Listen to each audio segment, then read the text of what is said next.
I'm Maria Menounos, and you're tuned in to AfterBuzz TV, the ESPN of TV talk. Now, let the buzz begin. Hey everybody, welcome to the I Know This Much Is True After Show, episode 4. Just when you thought it couldn't get any sadder, oh no, they one-upped themselves on this one. But wow, it's intense, it's insane, but I could definitely not do this alone. I'm Sean McHugh, I'm your moderator, but I have an amazing co-host with me, Miss Alyssa Dickert. Hello, Alyssa. Hi, Sean. Excited to be here. I missed the pretty sad episode, but it was a good one.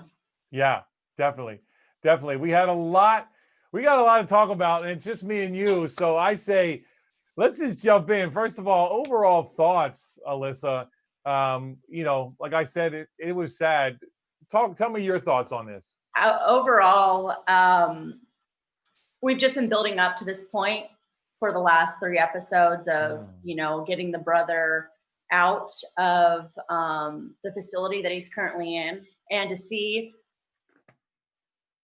Dominic not being able to go, I feel like was really hard. It was really hard. And then we got some more flashbacks, which, was great, kind of seeing like more of the turning point for Thomas. So, I mean, we definitely got a little deeper into Dominic's character, as well as a little more insight into Thomas as well. So, I mean, overall, I think we learned more, but definitely not all that I was expecting. Yes, definitely. Well said. All right, so we start off with it's still we're back in the college times, and we see that Dominic is pretty much kind of over being his brother's keeper. Mm-hmm. He's moving on. He's got a new roommate for the next year, but he kind of does Thomas a little dirty, and that he just kind of does it instead of like having a conversation, giving him a heads up. Literally, Thomas gets a letter in the mail saying you have a new roommate, and he's going crazy. So then we have this scene, and it's, I think you said it well. It's like it was almost like this might have been like that key turning point for Thomas, of like his one kind of solid thing. His brother is in his mind, I think, abandoned him, and he now is on his own with the voices in his head. They have this insane fight, which it's funny. Goodness. Like, I don't know, I mentioned before, when I see brothers fight, it always reminds me of me and my brother. There's 2 years between us, but in high school, it was the worst fights of my life were with my brother. So talk about a little bit about your feelings on the beginning of this episode. Yeah.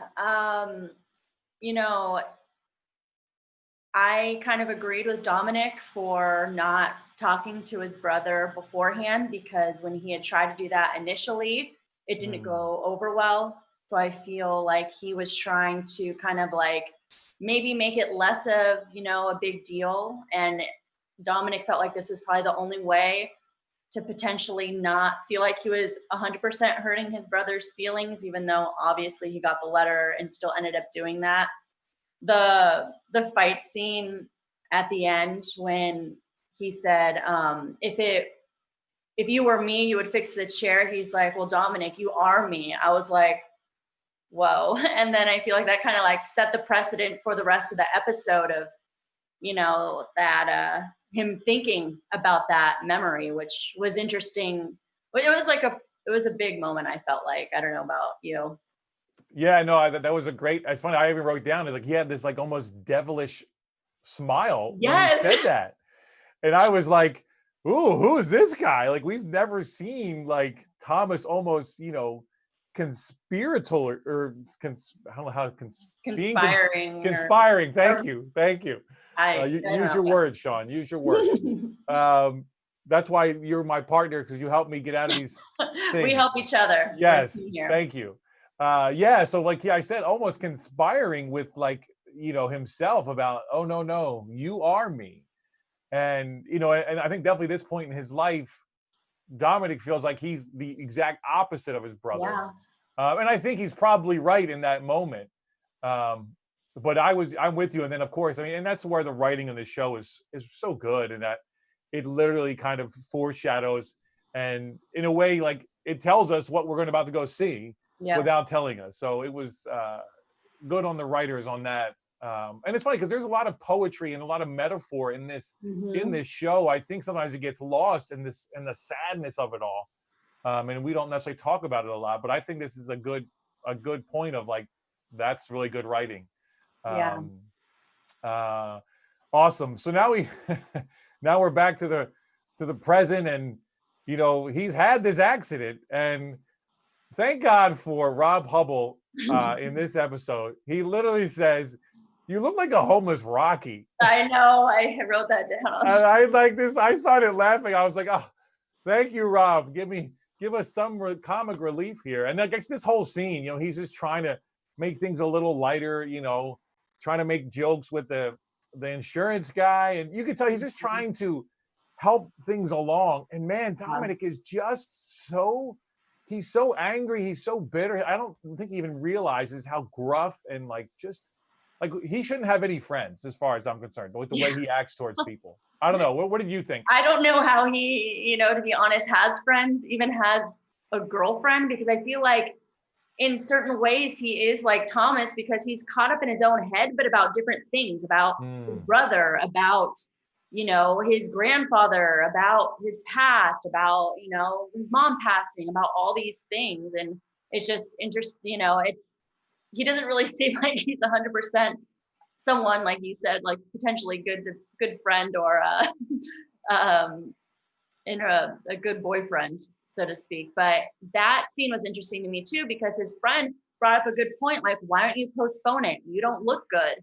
And I was in my head like, yes, postpone it. Like, try to push it back. Like, I know that you've been waiting for this, but you don't look good. If you're going to try to take care of your brother, that's like what the other option is to get him out of this facility. You're going to have to talk about that crash. And you were drinking when you got the crash, but he's just it just shows how stubborn Dominic is still. Like, nope, I'm going to do it. Yeah. And it's funny. I thought that too. I'm like, even with the insurance guy, I was like, you were drinking. Did they not do a DUI test or like a blood alcohol test? Like, you were, I don't know, a 6-pack in at least, right? When he crashed. Yeah. So yeah. And then I think it's interesting. Like, I'm not taking these drugs to talk to the insurance guy, but I'll take him to go climb a ladder. Like, really, bro? Like, what are you doing? Anyway, so we'll just kind of move down the line here. We have actually this very interesting moment of humanity from his stepfather, Ray, which we haven't seen, which I was glad, because they definitely painted Ray as the quote unquote bad guy in this show. And you saw in this that maybe it wasn't all as bad as, we've seen. Obviously this guy had a temper. He's never going to be dad of the year. But there's definitely a compassion for Dominic from Ray. I mean, he says, you're carrying his load, you're carrying your load. Hell, you're even carrying my load. Like, that can't be easy for you. So I was very intrigued by that. What about you? Yeah, that was definitely like a moment that stuck out for me as well, because I think during that part, or right after that, didn't he kind of fall asleep and go back into another flashback about the summer and not paying for the college tuition, and already painting him also as kind of, dangling college for the boys, kind of over their head, And so I think that him saying that to Dominic is definitely him recognizing how much he has done for the family, and his way of kind of, making it seem like you need to start taking care of yourself. Right. And, it's that thing. And I think also, as people get older and you realize kind of maybe you're coming to the end of the line, I think there's some of that, like you start reflecting on your life. And so I think there's some of that going on with Ray as well. But it just was a nice kind of genuine moment that like I said, we hadn't seen from Ray. So I appreciated that, for the character, and this, making a little more deeper than just this a-hole that was just against everybody, I mean, and then, hey, I'm sure he's got a story and he's got a reason that, and I think that's part of the whole thing of this show, is that we all got stuff. It's just, some of us deal with it better than others. Some of us get dealt a better hand or a worse hand, but it's all kind of the human journey. And so Yeah, it's very interesting. Yeah, it's interesting you say that too, because I was watching this video kind of behind the scenes about the director, and he basically said that he likes doing these types of TV shows that show humanity, and basically says, he basically was saying in the interview that you were born, you don't get to choose your family, and you're born into the situations, and showing, like you said, humanity and how you're having to, you know, get through life when, you know, sometimes you're not dealt the best card, and how you manage through that. So I thought that that was interesting. An interesting interview I saw. Oh, nice, nice. Yeah, this director seems to be a glutton for punishment, huh?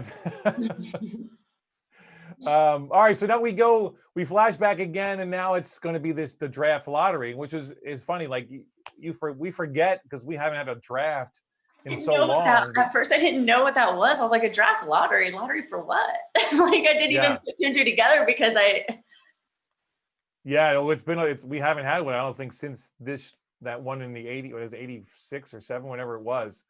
Was that earlier on? No, I'm sorry, it was earlier. I'm sorry. It's the 70s, 60. Right? It's Vietnam, right? I'm sorry. I think it said 69. Yeah, that of course. I'm sorry. Again, these timelines, I try to keep all the timelines. I know, it's difficult. So yes, thank you. You're right. It was the Vietnam. That's the last time we've had that. And so of course, we have this funny thing, because one of them was born on the 31st and one of them was born on the 1st, and that was literally 100 people difference in the draft. Yeah. And of course, it's Thomas, the one that should never be getting drafted, who's got the lower number. And I don't think he would have anyway, but yeah, I mean, I probably wouldn't have passed the psych test, or I mean, I don't know, who knows, but still there was that possibility. So it's interesting, because this is all now, it seemed like Thomas, maybe that was his roommate Randall, right? That like, because it definitely seemed like Thomas had another friend beside his brother. So that was interesting, so that, you know, Dominic kind of stuck by what he wanted to do, and, you know, he wasn't his brother's roommate. Yeah. And you could tell it was almost like they hadn't seen each other in a little while. So that was a very interesting on that dynamic, but then still, of course, caring very much for his brother. And this kind of weird, awkward thing of everyone trying to just calm him down and you know, help him out. And again, like he's on that brink, right, of, is he going to go, which way is he going to go here? And you know, they were successful that night. But I mean, every time Thomas is on the screen, I don't know about you, but I am exhausted by the end of the scene. And this is like a 2-minute, 3-minute scene, right? I can't imagine in life what it was like. So what were your thoughts on some of that?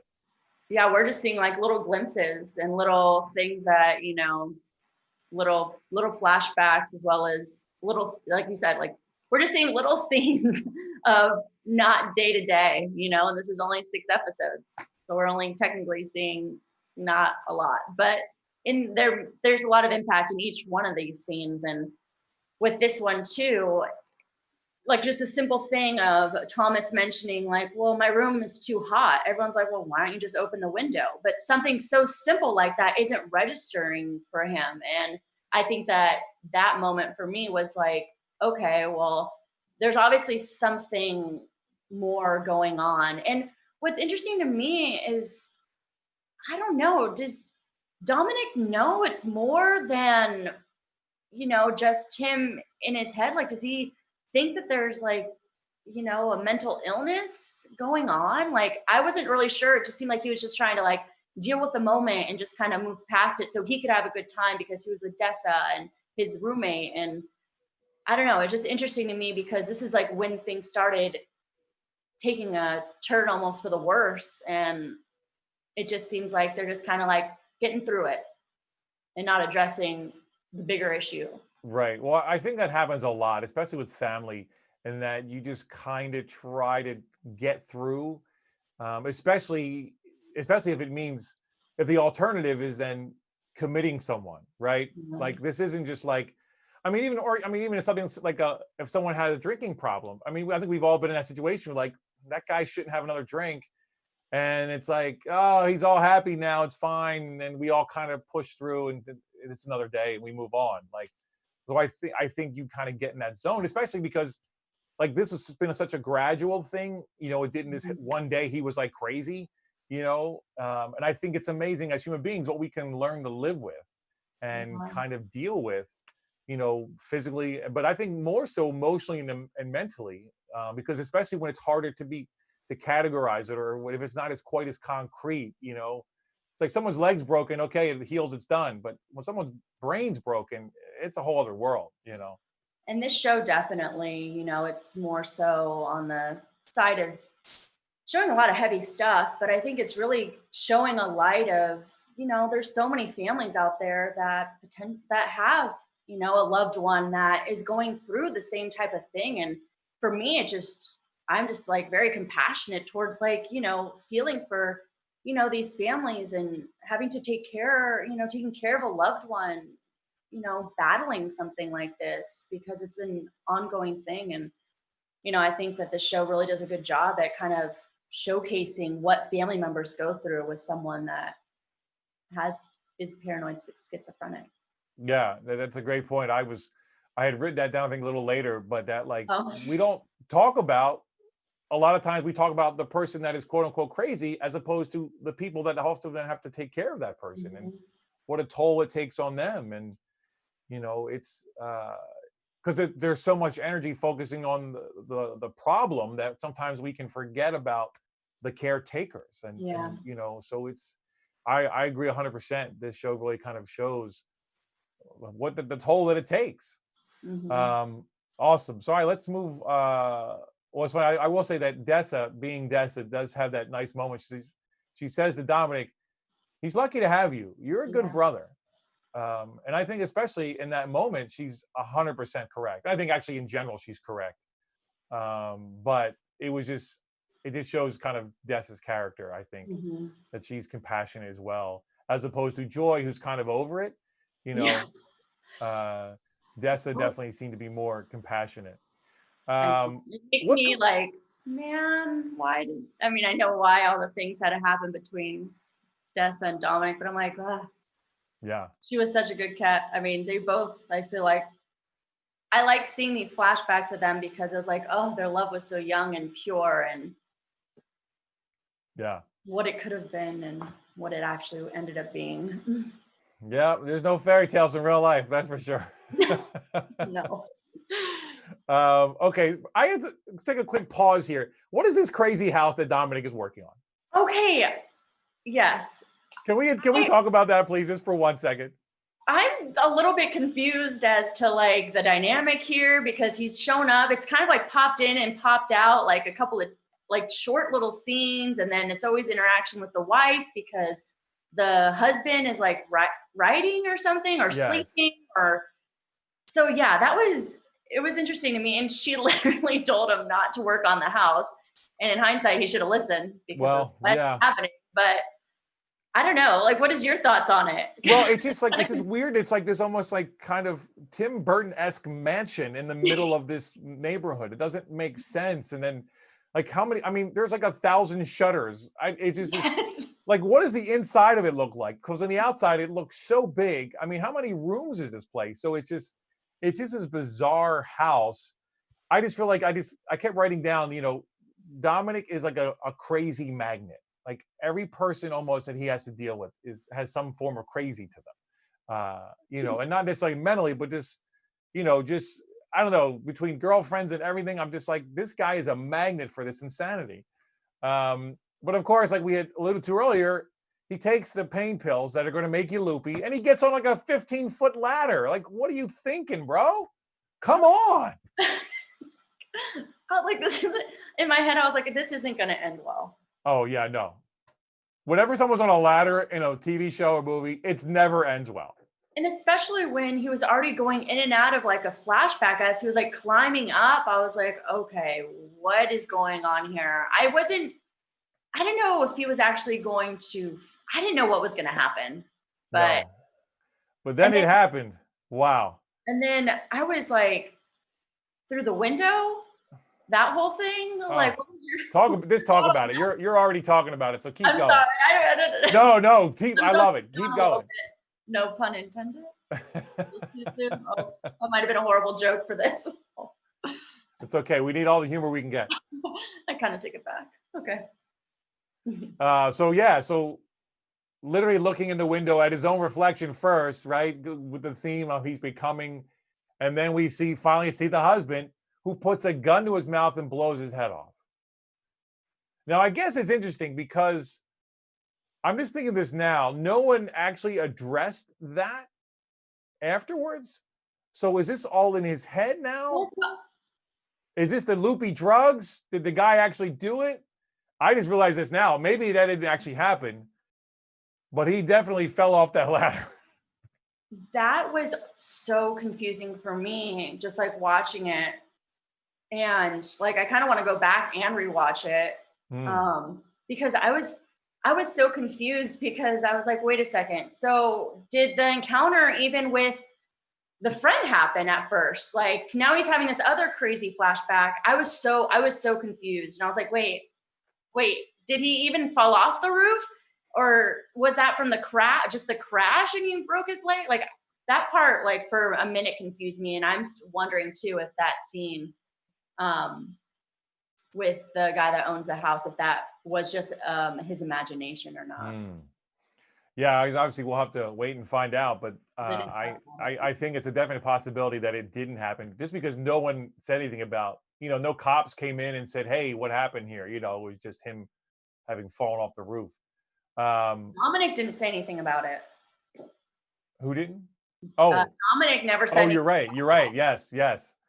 But he has this crazy dream with a monkey and the accident. And I was just like, okay, he's on some serious drugs. Yeah, that was intense. And, it was like the same scene, but like in where he crashed the car with Desa and the flashback of his brother knocking on the door to tell him that he dropped out of school. But then, yeah, that was weird and obviously probably a result of the medication he was taking. Yeah. All right. So then, and again, they don't give us much, but man, this orderly that comes in and he just kills it, right? Like he is hilarious. He talks about how when he took some psychedelics, I swore I was turning into a dog, bro. Like I love this guy. It's funny because this is a really good actor too. He was just on Ozark, where it's so funny. He's literally playing like a drug kingpin, and now he's just playing an orderly. And it was just such a great little cameo for me. Again, brought some humor, lightened up the scene a little bit. But then also like how like he was so concerned about Dominic as well. Like this guy like took his job serious. He was like a really good orderly. Like he's like I want this guy to be my orderly when I'm in the hospital. So I was just happy to have that again, just because it's so heavy. Any kind of lightness we can get, I welcome with open arms. Yeah, I definitely agree. It was one of those scenes that you kind of needed. It was serious, but some comic relief as well. And if I were to wake up out of not knowing kind of what day it is and what happened, I agree with you. I definitely want him to be the person taking care of me. And then he has this hilarious roommate, Farty Steve, is what I've called him. I was wondering, I wonder why they had him in the room with someone else. And then we find out why at the end of the episode. Right. Oh, yes. Good call. And then of course, green means go. Hit that morphine button. Just hit it. When in doubt, just hit that button. All right. Like with the close up of it, like something bad that he didn't want to hear happened or whatever. It's like, yes, it's almost like that Men in Black thing, right? I'm just going to erase everything right now. He's just suppressing it though. He still needs to deal with it. But... No, it's true. It's true. But he's in pain too, so. Yeah, I know, a lot of physical pain as well. All right, so we flash back yet again to, and I think this is finally, he's officially lost it now. The voices in his head are finally kind of getting to him. And he goes and his mother calls Dominic home because like he said, he's left school, right? He dropped out of school. He can't take it anymore. And he yanks out all of his teeth, Alyssa. well, not all of them, but all of his back teeth, because they are radio frequencies for the voices. They're tracking him. What would you do if you were Dominic, Alyssa? Well, I close my eyes because Alyssa doesn't do well with seeing blood, even though I won't watch shows that can be gory, but I still have to do the close the eyes thing. So Sure. I would be like, I don't know how I would respond to that. What's so interesting to me is how Dominic's character, like, I would scream and freak out, but he was so like, what happened, Thomas? Like, like I felt like he was surprisingly for me very like calm Right. during that. And I mean, obviously that was the turning point too, but I would have reacted in a completely different way. Yeah, well, and this is where I had wrote down, we focus on the crazy person, but we forget about the people who have to take care of the crazy person. It takes its toll, and it seemed like it finally, like that was kind of the straw that finally gets him committed, because we had that scene where they're literally dropping him off at the facility, where I'm assuming that's where he was, up until he cut his hand off, right? I kind of had that vibe because it was the same place. I was trying to remember because they showed the building, if it was the first one that he was in or the one he's in right now. I wasn't Yeah, sure. I think it was probably the first one. Yeah, that makes sense. Because because this Hatch place definitely seems like a last resort, or somewhere you don't want to put someone. True. And I believe that's where if I remember correctly, that's where his coffee cart was, in front of that building. Oh, yeah.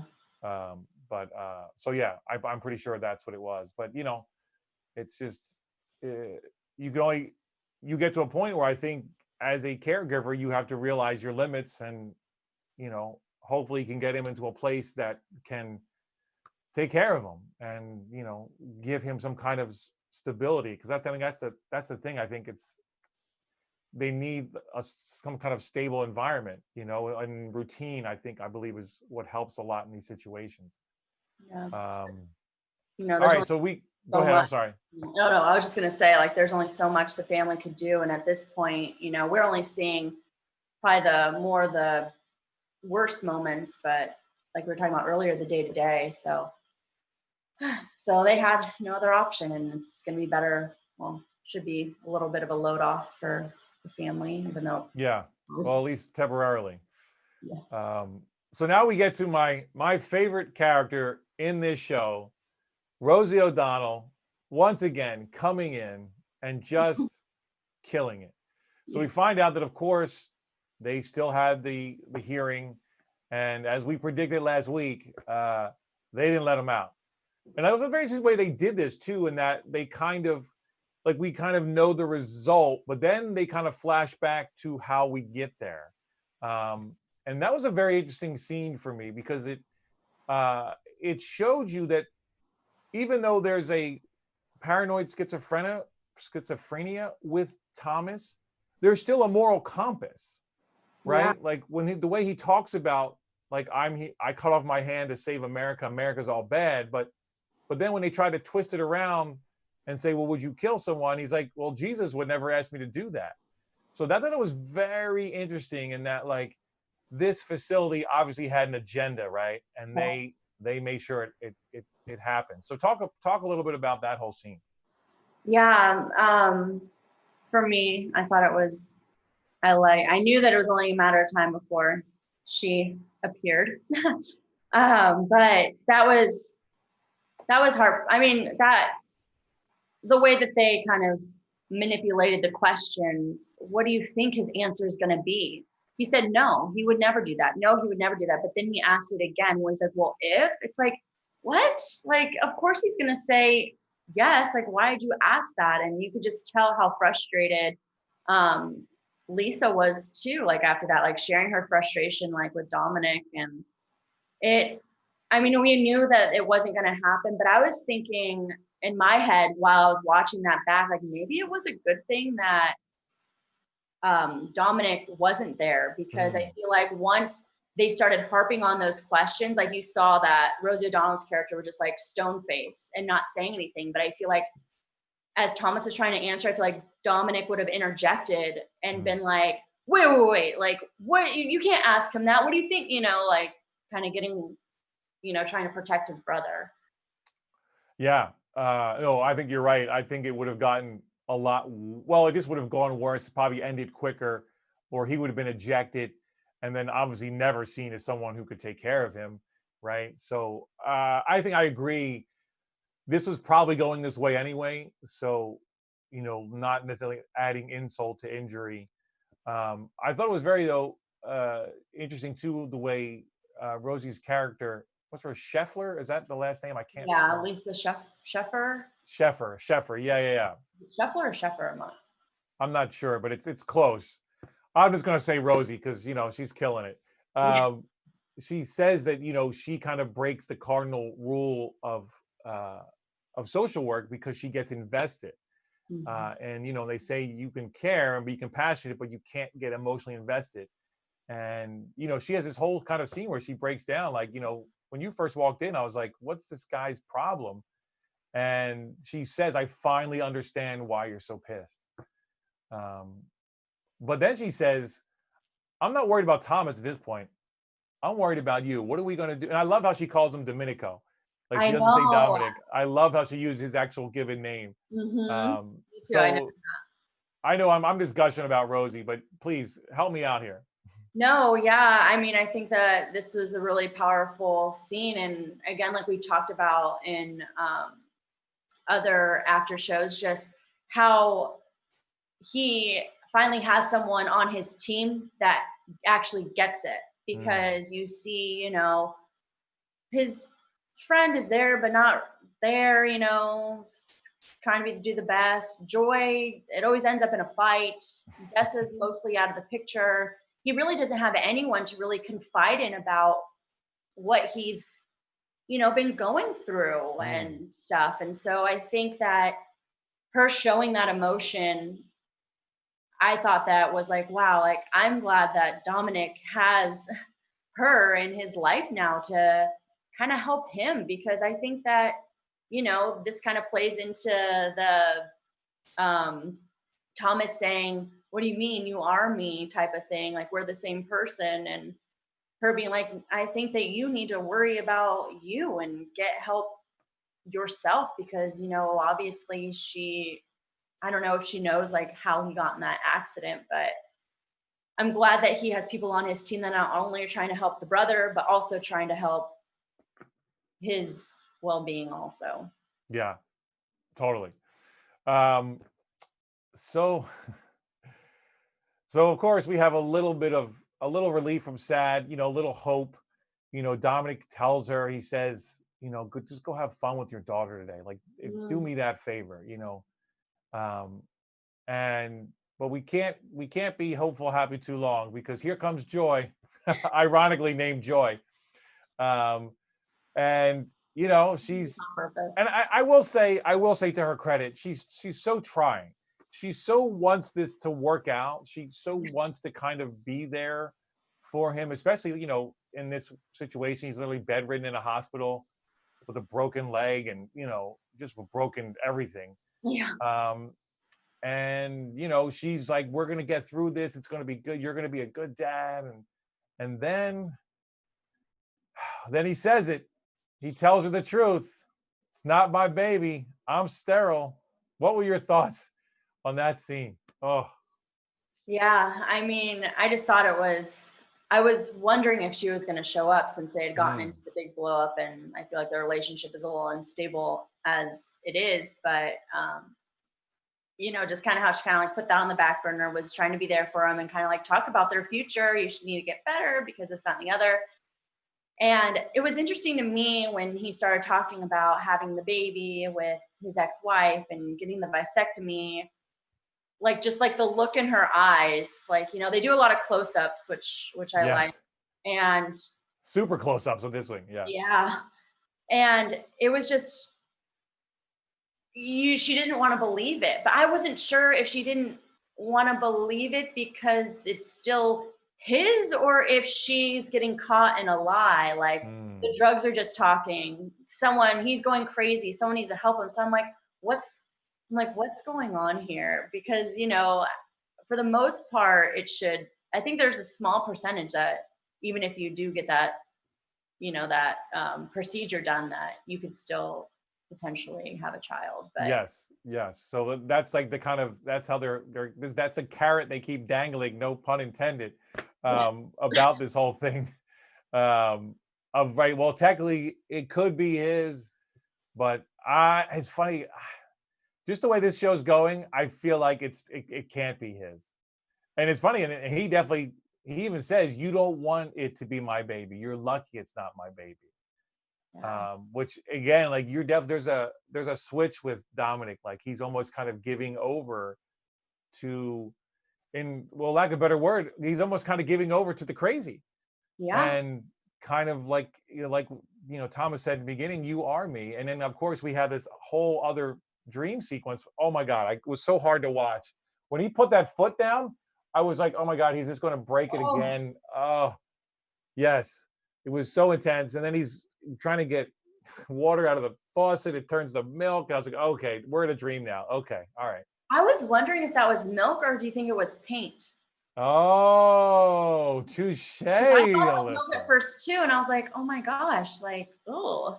And then I was like, "Wait a Touche. second, he's a painter and it's white." And oh, Okay, that's a good call there. That very well could have been pain. You're right, especially the way he was like, "Oh, what is it? What am I drinking?" and then he looks in the mirror and sees. And sees, of course, he sees Thomas. So uh, I they at were first, leading up to it the whole time, and then they finally kind of do that reveal, which was, I thought, again, well done. A little on the nose, waking, seeing the actual reflection, but I'm okay with it. We were building up to it. yeah, I was at first not thinking. I thought that it was real life at first. I didn't realize it was a flashback. But Yeah, or like a dream, you mean? Yeah, yeah, a dream. Yeah, sorry. Yeah. yeah, yeah. And I thought it's a funny thing because, like, then we got Farty Steve saying, "Are you okay?" And it's, well, it's a small, stifling, suffocating world. And I thought, oh, yep, that's when he's really becoming Thomas. Um, so very interesting. Again, that's where the writing for me really shines, and Mhm. we really see. I mean, it's tough art, but it's good. Um, so finally, then we get. I remember when he said, "My girlfriend knows you." And I'm thinking, of course, I'm like, who could, I'm like, oh, of course, there's only one person it could be. And the queen of crazy returns, Alyssa. Talk about that reveal. You're smarter than me in this regard because I was like, out of the whole episode, I was like, who could it be? Who could it be? I'm like, hello. But yeah, and just the interaction that she had with him, you know, and it was it was definitely, I wouldn't have expected any less. I thought that that interaction was spot on to what I would have expected it to be, and I was actually like, wow, she actually completed translating it for him. But you know, it kind of set up for potentially what we're going to see in the next episode about what did she say? She said, like, if I were you, I wouldn't read it. And basically she was saying like how she feels sorry for him. So Mm. I'm like, okay, read it. What is it? Well, of course, you have to read it now. And I forget too that he's named after his grandfather as well. Yeah, So that was it's all coming together. We are definitely leading down a path of nothing good. I know. All right. Well, that brings us to the end of the episode. Do we have a special segment? Yes. We're going on with other actors that have played two characters, twins, in their Yes. TV show or movie. I have actually not seen this movie. I'm not sure if you have. Adaptation. It came out in Mm, 2002 with Nicolas Cage. yes. He played twins Charlie and Donald Kaufman. It was directed by Spike Jones.